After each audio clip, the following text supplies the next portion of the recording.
بسم اللہ الرحمن الرحیم۔ السلام علیکم۔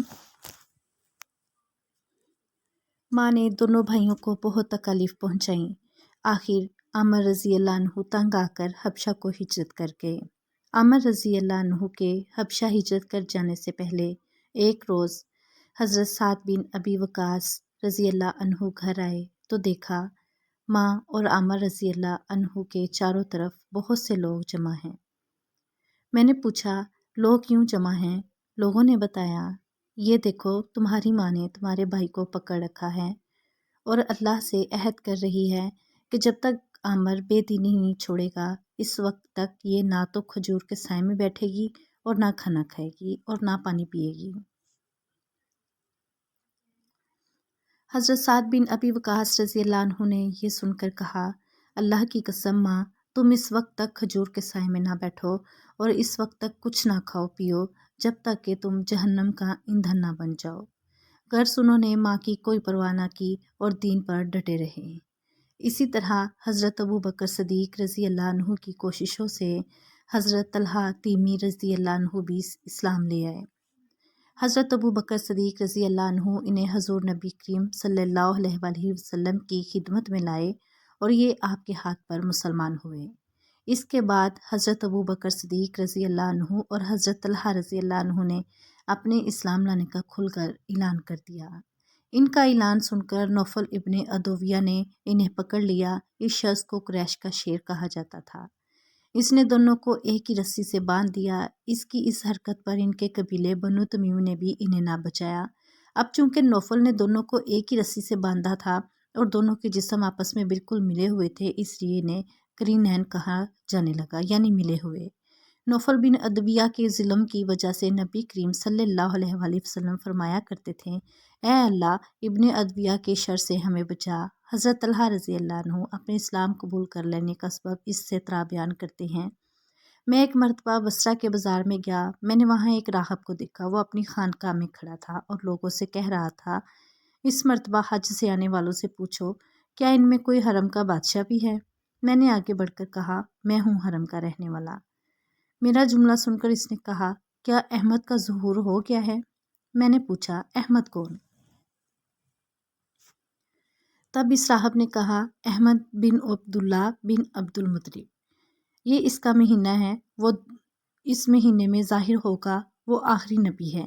اس کے ظاہر ہونے کی جگہ حرم ہے اور اس کی ہجرت کی جگہ وہ علاقہ ہے جہاں باغات ہیں، سبزہ زار ہیں، اس لیے تم پر ضروری ہے کہ تم اس نبی کی طرف بڑھنے میں پہل کرو۔ اس راہب کی کہی ہوئی بات میرے دل میں نقش ہو گئی۔ میں تیزی کے ساتھ وہاں سے واپس روانہ ہوا اور مکہ پہنچا۔ یہاں پہنچ کر میں نے لوگوں سے پوچھا کیا کوئی نیا واقعہ بھی پیش آیا ہے؟ لوگوں نے بتایا ہاں محمد بن عبداللہ امین نے لوگوں کو اللہ کی طرف دعوت دینا شروع کی ہے۔ ابو بکر نے ان کی پیروی قبول کر لی ہے۔ میں یہ سنتے ہی گھر سے نکلا اور ابو بکر صدیق رضی اللہ عنہ کے پاس پہنچ گیا۔ میں نے انہیں راہب کی ساری بات سنا دی۔ ساری بات سن کر حضرت ابو بکر صدیق رضی اللہ عنہ حضور نبی کریم صلی اللہ علیہ وآلہ وسلم کی خدمت میں گئے اور آپ کو یہ پورا واقعہ سنایا۔ آپ سن کر بہت خوش ہوئے۔ اسی وقت میں بھی مسلمان ہو گیا۔ یہ حضرت طلحہ رضی اللہ عنہ عشرہ مبشرہ میں سے ہیں، یعنی جن صحابہ کرام رضی اللہ عنہ کو نبی کریم صلی اللہ علیہ وآلہ وسلم نے دنیا ہی میں جنت کی بشارت دی، ان میں سے ایک ہیں۔ اسی طرح حضرت ابو بکر صدیق رضی اللہ عنہ کی کوششوں سے جن صحابہ کرام رضی اللہ عنہ نے کلمہ پڑھا ان میں سے 5 عشرہ مبشرہ میں شامل ہیں اور وہ یہ ہیں حضرت زبیر، حضرت عثمان، حضرت طلحہ، حضرت عبد الرحمن رضی اللہ عنہ۔ بعض نے ان میں چھٹے صحابی کا بھی اضافہ کیا ہے، وہ ہیں حضرت ابو عبیدہ بن جراح رضی اللہ عنہ۔ ان حضرات میں حضرت ابو بکر، حضرت عثمان، حضرت عبد الرحمن اور حضرت طلحہ رضی اللہ عنہ کپڑے کے تاجر تھے۔ حضرت زبیر رضی اللہ عنہ جانور ذبح کرتے تھے اور حضرت سعد رضی اللہ عنہ تیر بنانے کا کام کرتے تھے۔ ان کے بعد حضرت عبداللہ بن مسعود رضی اللہ عنہ ایمان لائے۔ وہ اپنے اسلام لانے کا واقعہ یوں بیان کرتے ہیں میں ایک دن عقبہ بن ابی معیط کے خاندان کی بکریاں چرا رہا تھا، اسی وقت رسول اللہ صلی اللہ علیہ وآلہ وسلم وہاں آ گئے۔ ابو بکر صدیق رضی اللہ عنہ بھی آپ کے ساتھ تھے۔ آپ نے پوچھا کیا تمہارے پاس دودھ ہے؟ میں نے کہا جی ہاں، لیکن میں تو امین ہوں، یعنی یہ دودھ تو امانت ہے۔ آپ نے فرمایا کیا تمہارے پاس کوئی ایسی بکری ہے جس نے ابھی کوئی بچہ نہ دیا ہو؟ میں نے کہا جی ہاں، ایک ایسی بکری ہے۔ میں اس بکری کو آپ کے قریب لے آیا۔ اس کے ابھی تھن پوری طرح نہیں نکلے تھے۔ آپ نے اس کے تھنوں کی جگہ پر ہاتھ پھیرا، اسی وقت اس بکری کے تھن دودھ سے بھر گئے۔ یہ واقعہ دوسری روایت میں یوں بیان ہوا ہے کہ اس بکری کے تھن سوکھ چکے تھے۔ آپ نے ان پر ہاتھ پھیرا تو وہ دودھ سے بھر گئے۔ حضرت عبداللہ بن مسعود رضی اللہ عنہ یہ دیکھ کر حیران رہ گئے۔ وہ آپ کو ایک صاف پتھر پر لے گئے۔ وہاں بیٹھ کر آپ صلی اللہ علیہ وآلہ وسلم نے بکری کا دودھ دوہا۔ آپ نے وہ دودھ ابو بکر صدیق رضی اللہ عنہ کو پلایا، پھر مجھے پلایا، آخر میں آپ نے خود پیا۔ پھر آپ نے بکری کے تھن سے فرمایا سمٹ جا۔ چنانچہ تھن فوراً ہی پھر ویسے ہو گئے جیسے پہلے تھے۔